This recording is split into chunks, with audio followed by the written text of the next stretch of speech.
everyone, and welcome to xxMelle Potato Kitchen! Today we're making volova, which is a recipe that my mom used to make me when I was a kid, and I liked it. I think it's called I like king chicken, but I have a puff pastry. I'm not sure if it's called the same thing.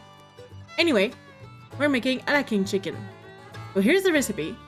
It's really good. It's creamy sauce with chicken, peas, and carrots with some seasoning in white sauce, and the puff pastry is so good. So that's what it looks like. The first thing you need to do is you need to prep the chicken. In this clip, we can see that I already have the chicken. It's from my chicken stock recipe that I will link up here. Yes, I refer to this recipe a lot lately, but it is like used in so many things. It's one of the most basic things that you need to know how to do. So to prep the chicken, you need to make sure that there's no bones in the chicken that you put. It's pretty easy. You just have to feel for it. You just have to go for it. You cannot use tool to like shred chicken like this and remove the chicken from the bones. You really need to use your finger so you can feel everything. If you're feeling uneasy with touching meat with your hand, use gloves. I don't care. I use my hands. I wash them and I wash them again after. And yeah, so you just make sure that you remove everything from the bones and you remove everything that cannot be eaten. And yeah, the more you do it, the easier it will become. The hardest part is the ground meat part because it's where there's the more tiniest part of meat and bones. Here, Grizzly decided to jump on my counter. Yes, I washed everything after.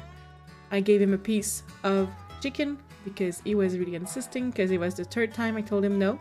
And this time he just decided to climb on the counter. He's not allowed on the counter normally. So it gave me 2 bowls of chicken. I used 1 for this recipe. Hi Luigi, messing with everything again. So I cut some carrots and I put some frozen peas in a bowl. And I started melting some butter because we're making a bechamel again. Yes, we're making again a bechamel. By now you should know how to make it. If you still don't know how to make it, that means you don't watch my video enough. Go back, watch my videos. But for real, what you need to do is you need to have melted butter, flour, and some kind of liquid. Normally it's milk. I use cashew milk, but it's pretty similar. I started melting the butter and added the carrots and the peas in it because I wanted to put those veggies in. I could have put more, I could have put something else, but I felt those veggies were appropriate for this recipe. And we never eat enough veggies anyway, so I chose those. So once the veggies are slightly cooked and the butter is all melted, you want to add the flour in. I had it approximately 1/3 of a cup of flour, I would say here. I'm pretty sure that this cup is 1/2 cup and I didn't use it all. So it is from doing math right now by watching the video that I am telling you this. So I might be wrong, but put the amount of flour that you need for the amount of butter that you put. In this situation, since I had added carrots and peas into my pot, the whisk was not a good choice. So instead of whisking it, I've used the rubber spatula to kind of make sure that all the flour was coated with butter and was cooking properly and not sticking at the bottom. Once I was satisfied with the amount of cooking for the flour, I started adding milk slowly, small amount at a time. So it's hard to know which amount I put, but I would say 2 to 3 cups of milk depending on how liquidy and how much flour that you added to your pot. And you need to have enough to be able to cover the amount of chicken that you use. I have approximately 4 to 5 cups of chicken here. And you don't want the chicken to be too small. You want like to have big bite of chicken because you want to know that there's chicken and it's not like in puree or just sauce and maybe chicken like the commercial ones. So yeah, you keep adding milk until you're satisfied with the amount. I'm satisfied with the texture of it. I had my chicken in. Make sure that all my chicken is well coated with the sauce. And then it's time for seasoning. I started by adding some freshly cracked black pepper because it's way better like this. Then I added some nutmeg because all of the white sauce like this are good with some nutmegs. Then I wanted a little bit of punch, so I added some cayenne pepper. Just a tiny bit. just to give a little bit of punch. And then I added some color.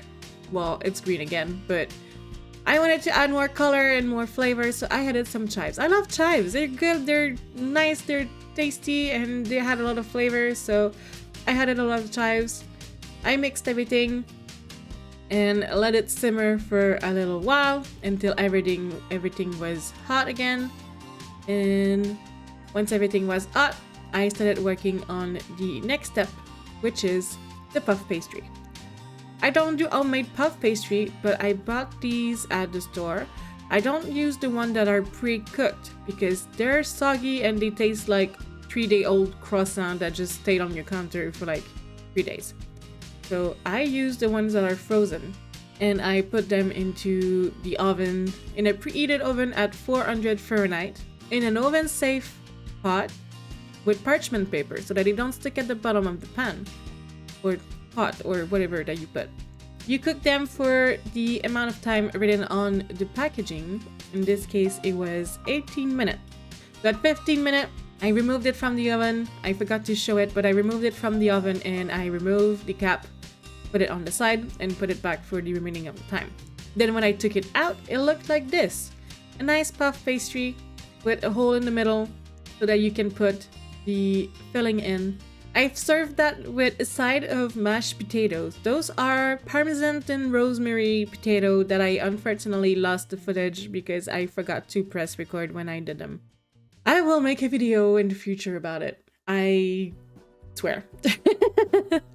I'm sorry. I wanted to show it with this video, but I didn't do any more potato and the last one's like this, so yes, one day I will do this potatoes again and I will show it to you guys.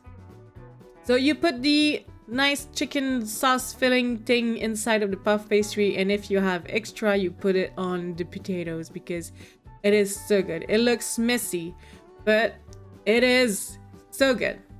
So that's the recipe for this week.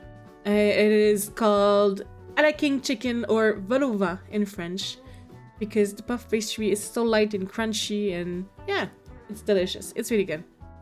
So I hope you guys make this. If you do, send me a picture on Twitter, Instagram, Discord, whatever, and follow me everywhere. All the links are down below. And yeah, I'll see you guys next week for another video. Bye!